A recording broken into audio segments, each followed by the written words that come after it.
Salut les nuggets, what's up? How you doing today? Ben, comme vous le voyez aujourd'hui, je suis tout seul, pas de Lodi, hein?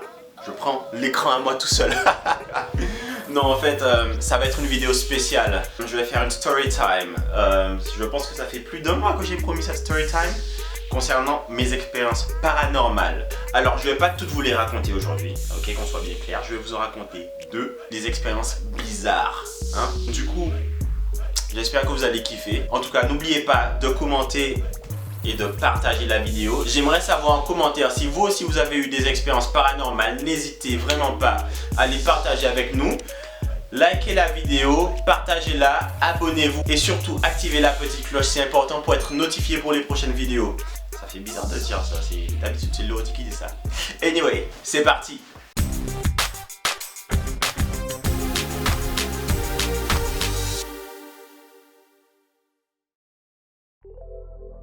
Bon, déjà on va commencer par un truc, on va éclaircir une chose pour les gens qui ont envie de dire ouais mais il a exagéré sur les titres etc. Non non non, paranormal, ça a bien son cadre ici. Selon le petit Larousse, paranormal veut dire qui n'est pas explicable par les lois et les mécanismes normaux.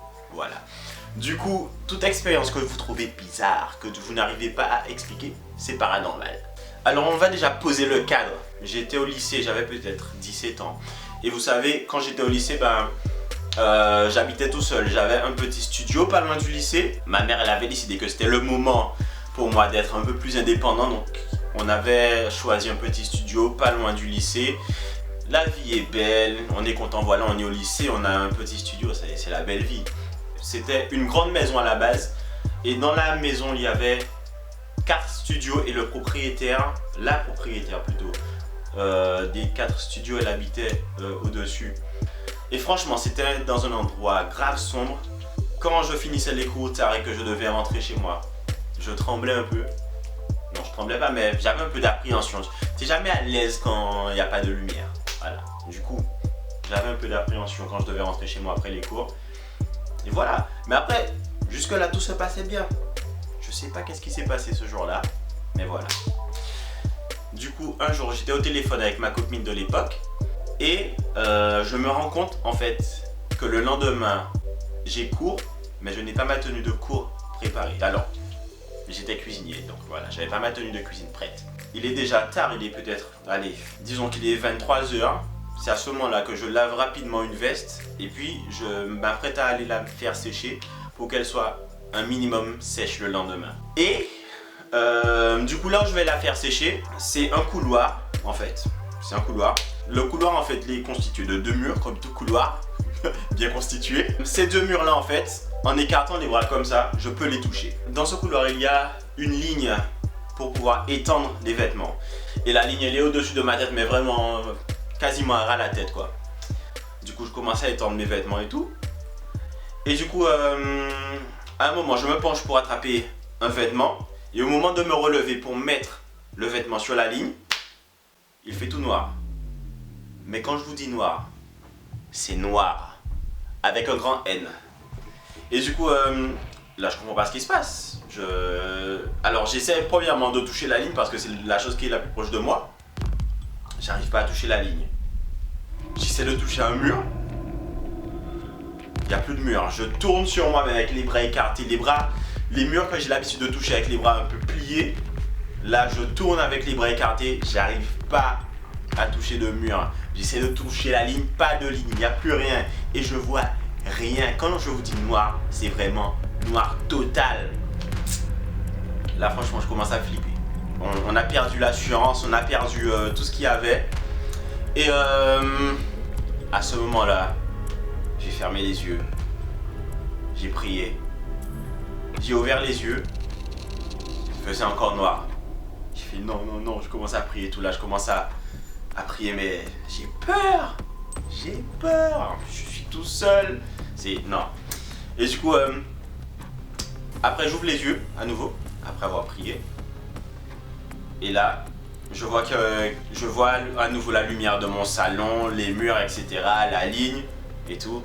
Franchement, tous les vêtements qu'il y avait à ce moment-là qui n'étaient pas encore étendus, ils sont restés dans la bassine, dehors. Moi, je suis rentré chez moi Et voilà, fin de l'histoire. Mais franchement, jusqu'à présent, impossible pour moi d'expliquer cette histoire-là. Impossible. Voilà. Est-ce que j'ai rêvé? Est-ce que j'ai été téléporté quelque part? Est-ce que j'ai été coincé entre deux Matrix? Est-ce que je suis resté coincé entre deux mondes parallèles? Qui sait? Jusqu'à maintenant, impossible pour moi d'expliquer. Bref. C'est la première histoire que j'ai qui est inexplicable en fait. Je n'ai aucune idée de ce qui s'est passé. Aucune. Enfin, je sais pas. Je sais vraiment pas. Donc voilà. Bref. Et la deuxième histoire, c'est dans cette même maison.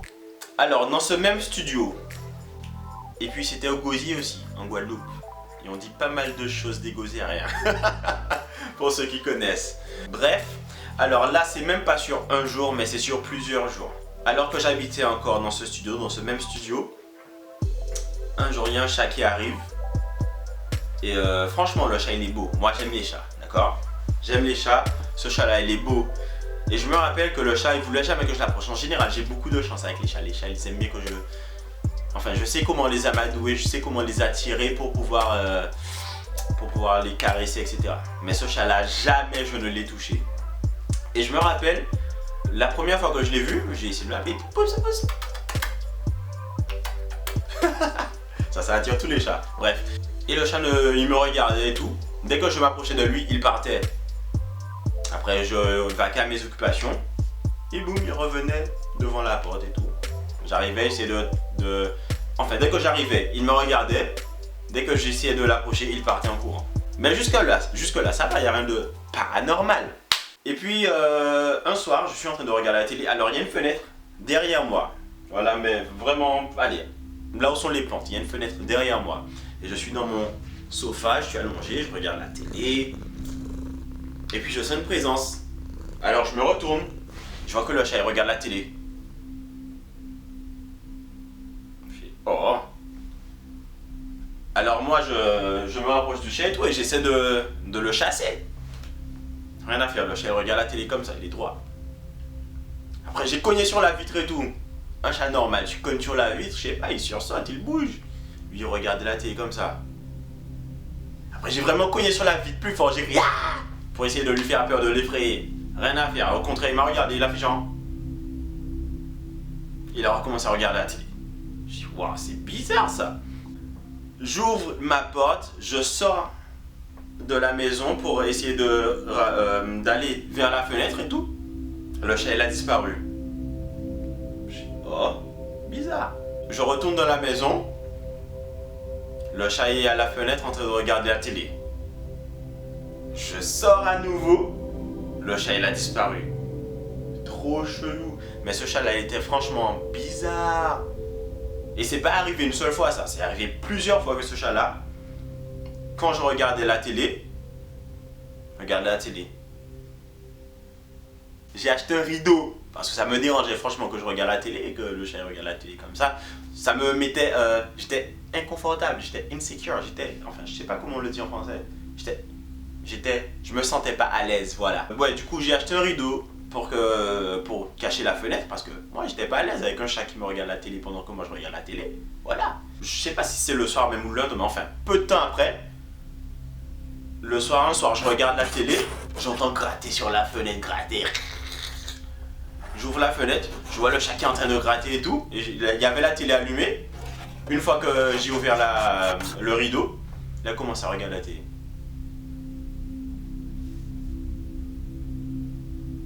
Enfin, ça cligne pas des yeux les chats. Enfin, je sais pas, ça cligne des yeux. Oui, ça cligne des yeux. Mais lui, il clignait pas des yeux. Et en plus, vous savez, les chats, ils ont une petite pupille qui est réflective là. Et lui, j'ai jamais vu des yeux qui réfléchissaient la lumière comme ça. Dès qu'il regardait, tu voyais ses yeux qui brillaient et tout.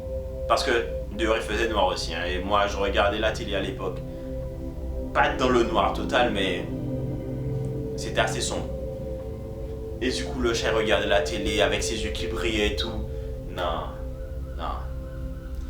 Et plusieurs fois, je suis sorti, j'ouvre la fenêtre, enfin, j'ouvre la porte, je sors pour voir le chat, il n'est plus là. Je rentre, il est encore en train de regarder la télé. Bref. Et Vraiment, le truc qui m'a fait quoi quand ce chat-là, il était bizarre, c'est qu'une fois, j'avais laissé la fenêtre ouverte et j'étais aux toilettes, j'étais en train de prendre ma douche. Et à un moment, j'entends un bruit, quelque chose qui tombe. Du coup, j'ouvre la porte de la salle de bain et je vois le chat qui est en train de partir rapidement.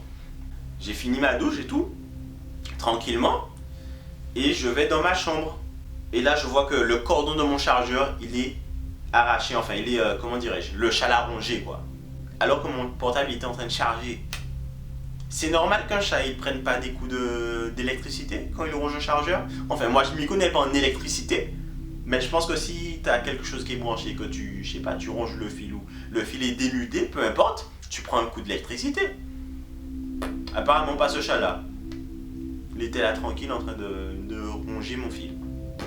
Bref, voilà, c'était mes deux histoires paranormales. Je n'ai aucune explication pour aucune des deux.